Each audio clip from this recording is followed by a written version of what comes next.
Estamos neste mês de março refletindo na série Reset. E o tema de nossa mensagem de hoje é reiniciando a relação familiar. Meu objetivo é mais uma vez ajudá-los a reiniciarem a vida a partir da palavra de Deus. Nós temos ao longo deste mês de março olhado alguns aspectos da vida e hoje nós vamos olhar para a nossa relação familiar. Nós temos dito que nós estamos buscando reiniciar, isto é, recomeçar nossas vidas a partir da palavra de Deus. E quando nós pensamos na relação familiar, nós precisamos então voltar à origem, mais uma vez, da família, daquilo que era o projeto de Deus no Éden. Então hoje nós iremos buscar entender a relação familiar a partir de sua origem no Éden, para que possamos então reiniciar as nossas relações familiares à luz da palavra de Deus. A Bíblia nos apresenta duas narrativas da criação no livro de Gênesis. Uma no capítulo 1 do livro de Gênesis e a outra narrativa se encontra no capítulo 2 do livro de Gênesis. Ambas as narrativas apresentam descrições da criação do ser humano, do homem e da mulher. Elas possuem enfoques diferentes, mas elas se completam, nos ajudando a compreendermos melhor o projeto ser humano e a relação familiar estabelecida então por Deus no Éden. Iremos iniciar a nossa reflexão pelo capítulo 1 de Gênesis. O nosso primeiro ponto de hoje está no enfoque deste primeiro relato da criação do homem e da mulher. Portanto, o nosso primeiro ponto é homem e mulher. Ambos foram feitos à imagem de Deus. Para isso eu quero convidar você então a me acompanhar na leitura de Gênesis capítulo 1, versículo 27. Diz assim: criou Deus o homem, à sua imagem. A imagem de Deus o criou. Homem e mulher os criou. A palavra hebraica, que traduz a expressão homem, é a palavra Adam. Significa, no hebraico, terroso ou vermelho. O texto, no pé da letra, está dizendo que Deus fez o terroso, porque Ele fez o homem da terra à sua imagem. Macho e fêmea, Ele os fez. Essa palavra homem, e aí você precisa ler ela dentro do seu contexto, você logo vai perceber que está falando do ser humano. Não do homem no sentido de gênero masculino. Está dizendo que Deus fez o ser humano. E Ele fez o ser humano macho e fêmea. É isso que o autor está querendo dizer por meio destes versos. E esta palavra, acabou dando o nome então ao primeiro homem que nós chamamos hoje Adão.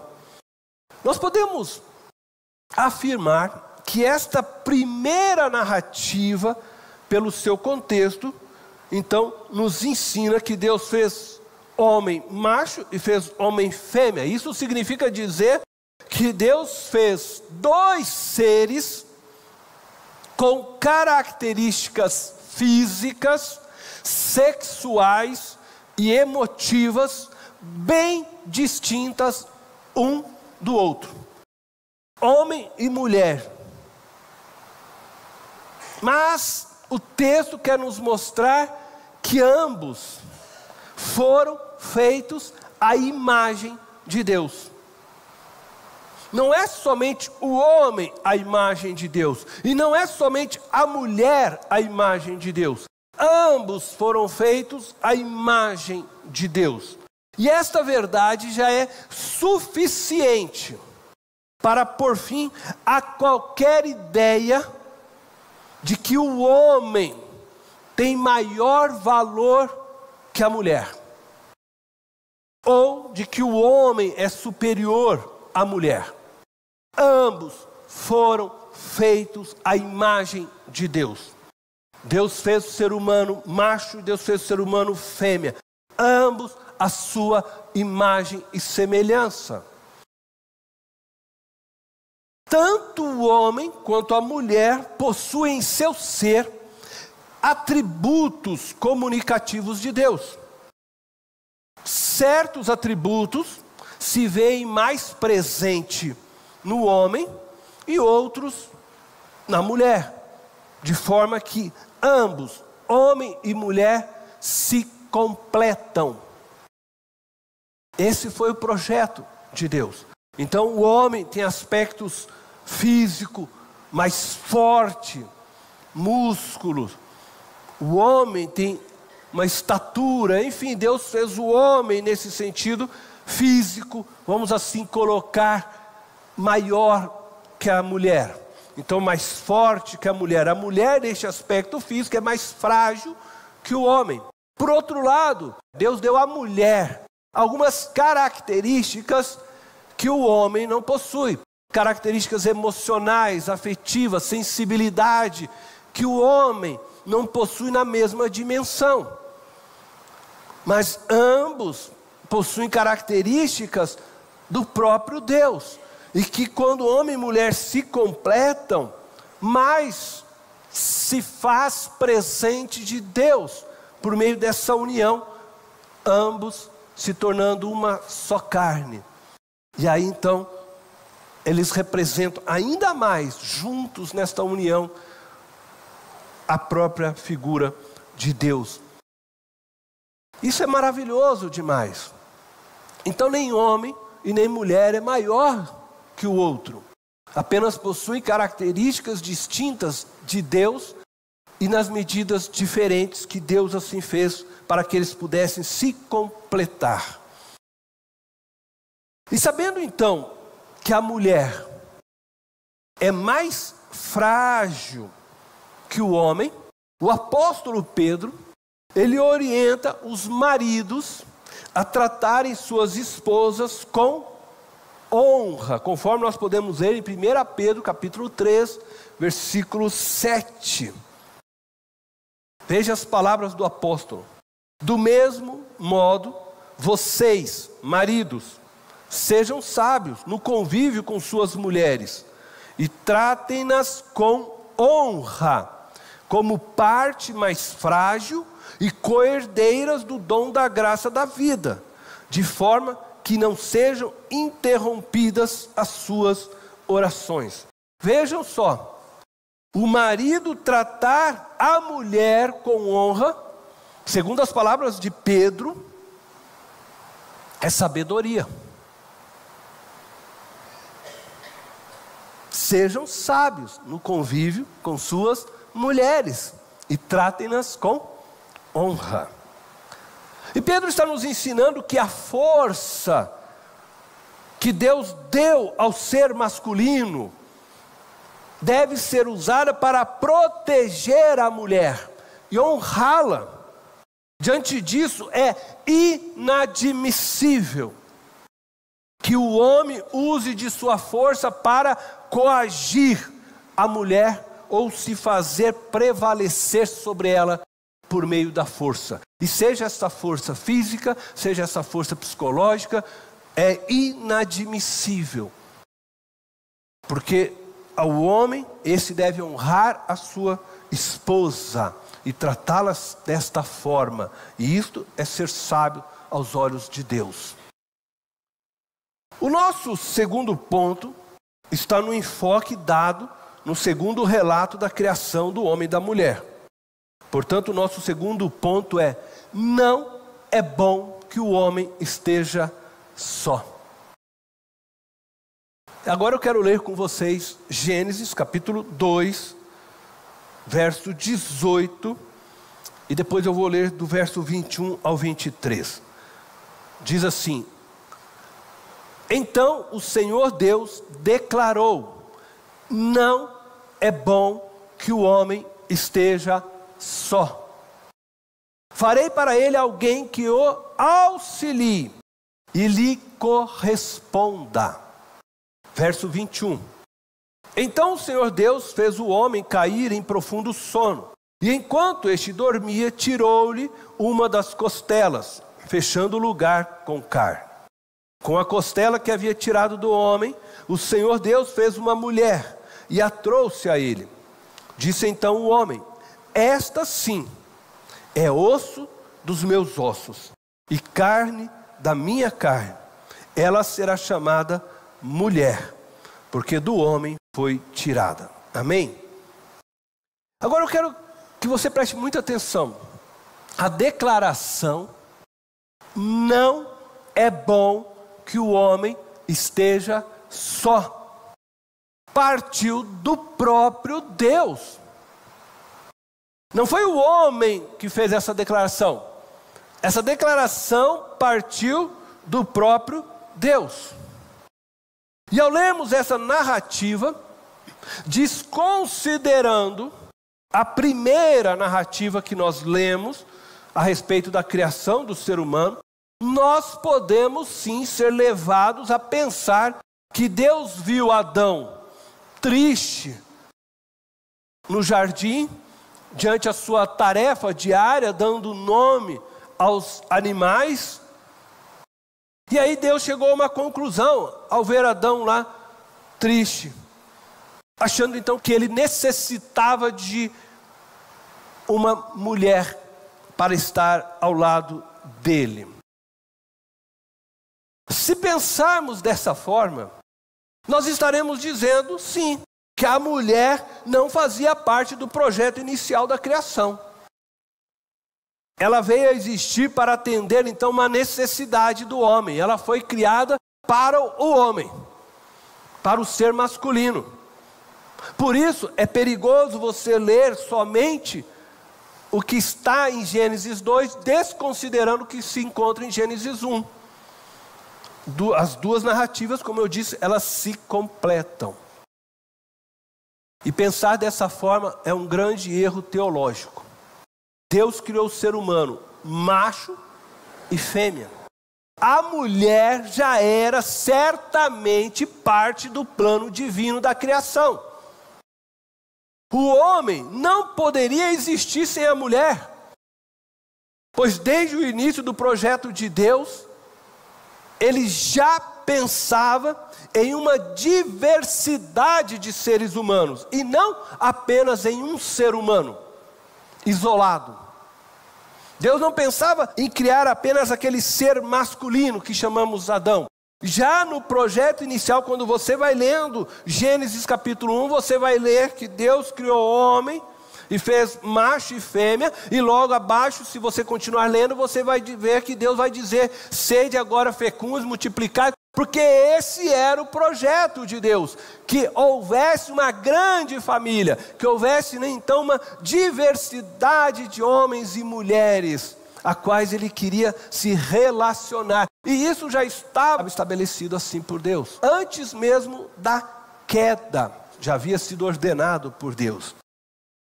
A expressão "não é bom que o homem esteja só", declarada por Deus, nos revela a necessidade que o ser humano, e eu estou falando do ser humano, tanto homem e mulher, tem por um ser semelhante a ele, que lhe corresponda. Eu acredito que esta seja a ênfase desta segunda narrativa da criação do homem e da mulher. A ênfase está exatamente: não é bom que o homem viva só. Por isso foi-lhe feito alguém que lhe correspondesse. Agora preste muita atenção, porque nós costumamos ver isso e desconsideramos algumas coisas. Primeiro, não havia ainda o pecado. Quando Deus está olhando para Adão, preste muita atenção nisso, Deus está dizendo para Adão: não é bom que o homem viva só. A mulher ainda não tinha sido feita, não havia ainda a queda do ser humano. Embora Adão não tivesse pecado e vivesse numa relação perfeita com Deus, entenda o que eu estou dizendo, e não havia pecado, nada que separasse o homem de Deus, ele vivia numa relação plena no Éden com Deus. Ainda assim Deus olha para o homem e diz: não é bom que o homem viva só. Ele precisava de um ser que lhe fosse correspondente, mesmo no Éden. E eu acredito que isso se deve porque nós, seres humanos, fomos criados à semelhança de Deus, que é um ser plural, onde Pai, Filho e Espírito Santo correspondem um ao outro, são iguais. Assim nós somos feitos por Deus. E aí nós temos o mesmo sentimento, a mesma necessidade de um ser semelhante. A imagem que nós temos de Deus é a imagem do Filho. Embora o homem pudesse ter uma relação perfeita com Deus, ele ainda assim necessitava de um ser semelhante que lhe correspondesse. E com isso eu quero dizer para você algo muito sério. Você não pode viver uma relação espiritual só com Deus. Não é suficiente. Deus é suficiente para... Não é. Porque não existe uma relação com Deus que possa trazer a você e completar você como o seu semelhante. Você não vai ser abraçado por Deus, porque Deus é Espírito. Você não vai conseguir dialogar com Deus e Ele automaticamente virar para você e mostrar se está triste, alegre, porque Ele é Espírito. Mas eu sou espiritual demais, eu vivo na relação com Deus. Não existe.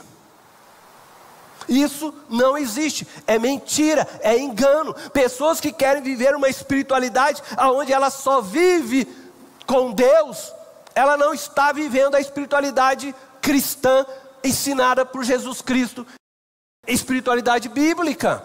Ela está vivendo uma fantasia.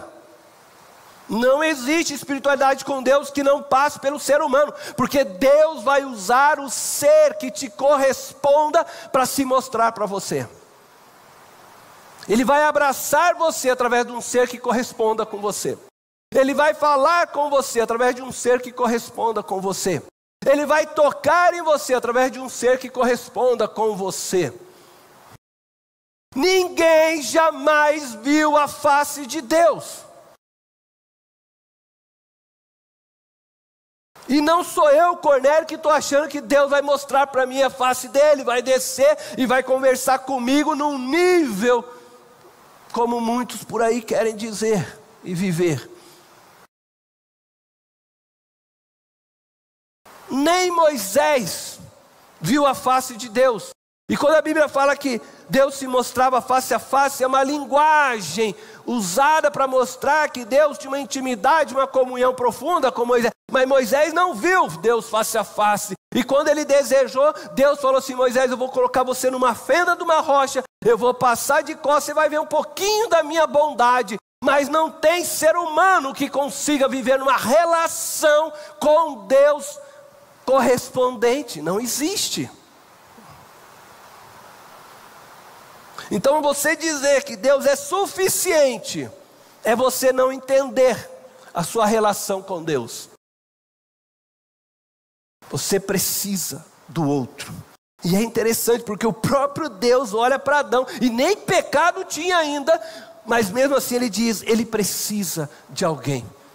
Não é bom que ele esteja só. Por quê? Porque só Deus é o homem só. Deus e o homem é só, o homem está só. Deus está dizendo isso, entenda, ele está no paraíso, mas Deus diz, não é bom que ele viva só.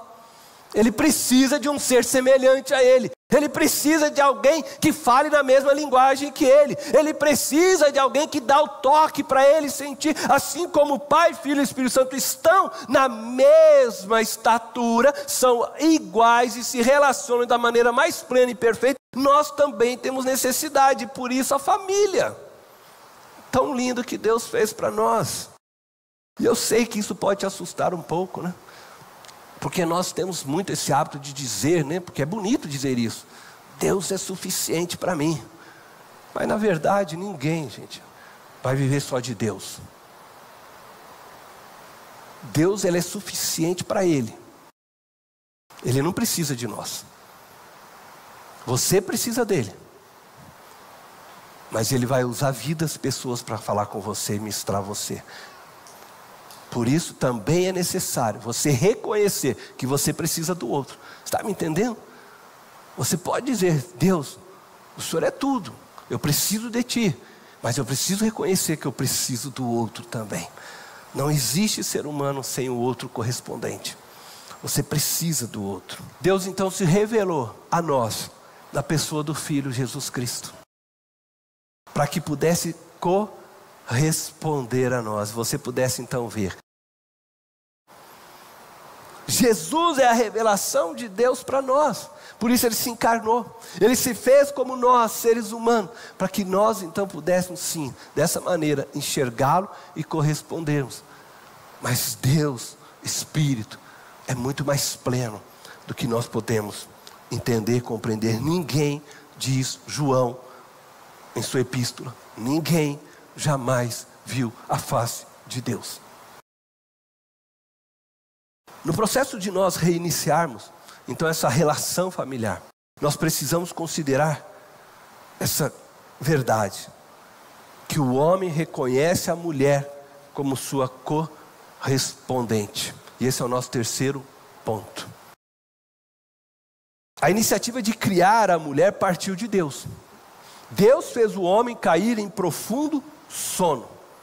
E enquanto este dormia, Ele formou então a mulher. Ele poderia, sim, Deus desejasse, tê-la feita também da terra, do barro, como havia feito o homem. Mas Deus decidiu criar a mulher do próprio homem.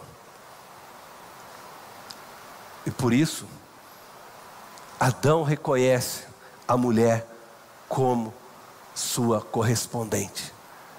Que coisa linda, quando a gente lê as palavras, né, de Adão. Ele exemplificou essa verdade. Ele entendeu a mulher como igual. Ele entendeu a mulher como correspondente. Veja só o que diz Gênesis capítulo 2, verso 23. Disse então o homem: esta sim é osso dos meus ossos e carne da minha carne. Ela será chamada mulher, porque do homem foi tirada. A palavra varoa, né? O homem é o varão, varoa. Porque do homem foi tirada. A expressão osso dos meus ossos e carne da minha carne é claramente o reconhecimento por parte de Adão, né, de que a mulher criada, que nós chamamos Eva, era correspondente a ele. Agora ele viu alguém que era carne, osso do seu osso, carne da sua carne. Ele se sentiu agora completo. Ela correspondia a ele. É uma relação diferente com Deus. É uma outra relação. Adão se identificou imediatamente com a mulher que foi dada por Deus. Ela estava na mesma estatura dele. Embora homem e mulher tenham recebido funções diferentes para o bom funcionamento, né, da família, ambos diante de Deus são iguais. E ambos devem se ver um ao outro como iguais. Pois foi assim que Adão enxergou a mulher antes da queda. Quando nós lemos, osso dos meus ossos, carne da minha carne, é igual a mim. É parte de mim. Ela é eu. Consegue entender isso? Quando Adão olha para a mulher, ele se vê na mulher. É isso que ele está dizendo. Ela é osso dos meus ossos, ela é carne da minha carne, ela é eu. E isso é tremendo, porque nós precisamos compreender essa verdade em nossos casamentos. A relação homem e mulher é ser exatamente se tornar uma só carne, não é esse o projeto de Deus? Nos tornarmos um? Era assim que Adão se sentiu com relação a Eva e Eva a Adão. Porque afinal de contas ela sabia que ela veio também dele. E ali estavam ambos olhando um para o outro. E não havia entre eles sequer vergonha alguma. Por quê? Porque Eva olhava para Adão e via Adão como ela, parte dela. Ele sou eu. Da mesma forma, o Adão olhava para Eva e via a Eva e dizia, ela sou eu.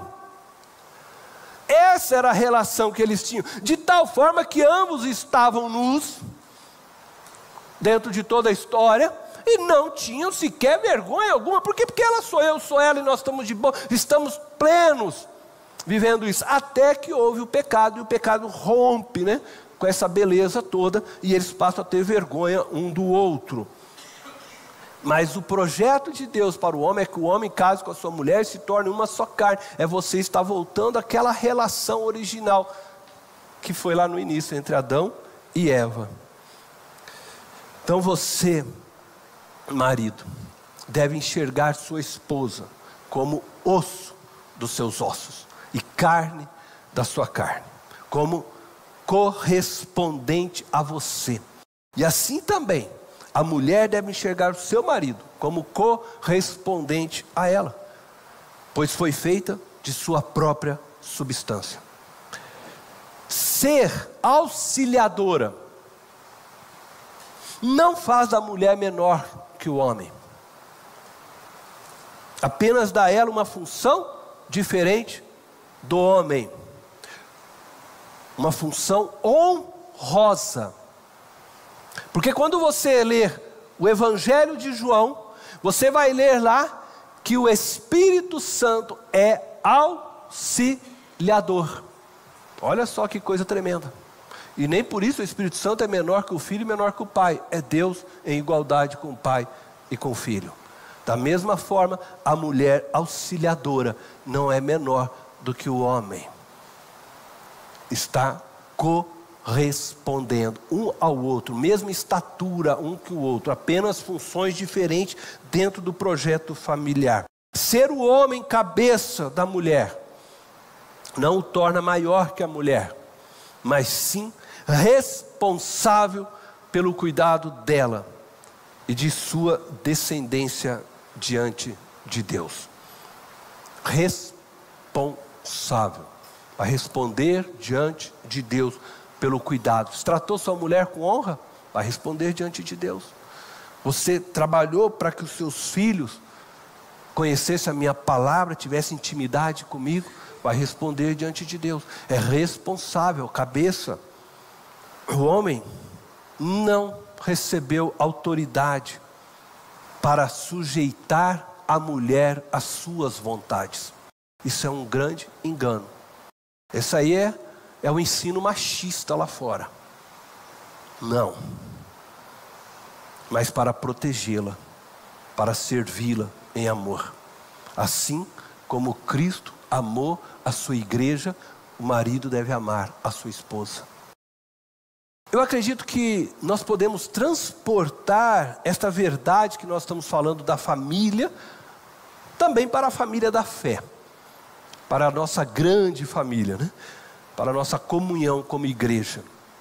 Pois o projeto família sempre contemplou a união das diversas famílias, para formar através dessa união uma só família, a grande família de Deus em Cristo Jesus, sendo Jesus a cabeça dessa grande família.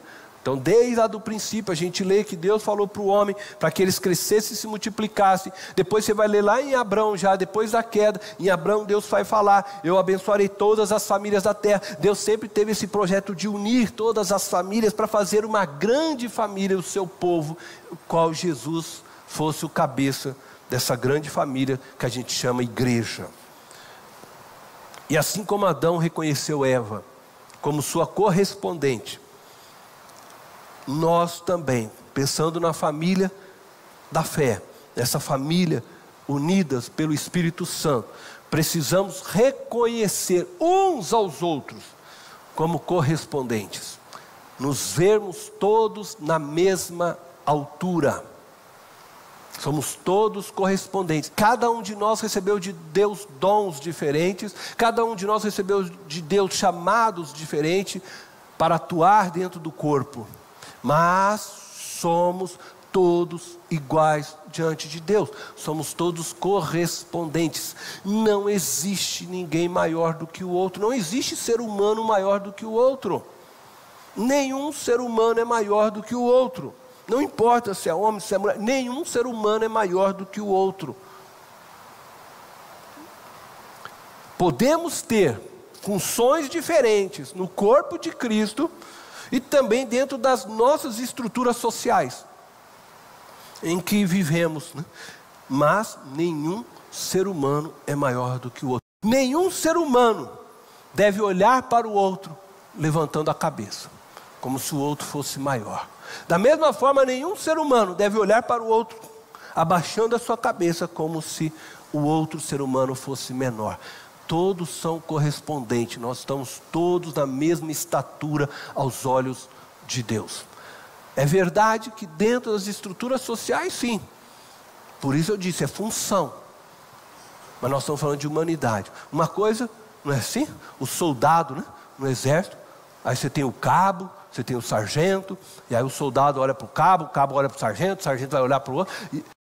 Mas é uma estrutura social onde você respeita a autoridade. Mas o soldado, aquele soldado que a gente fala, né, soldado raso, não é menor do que o general diante de Deus.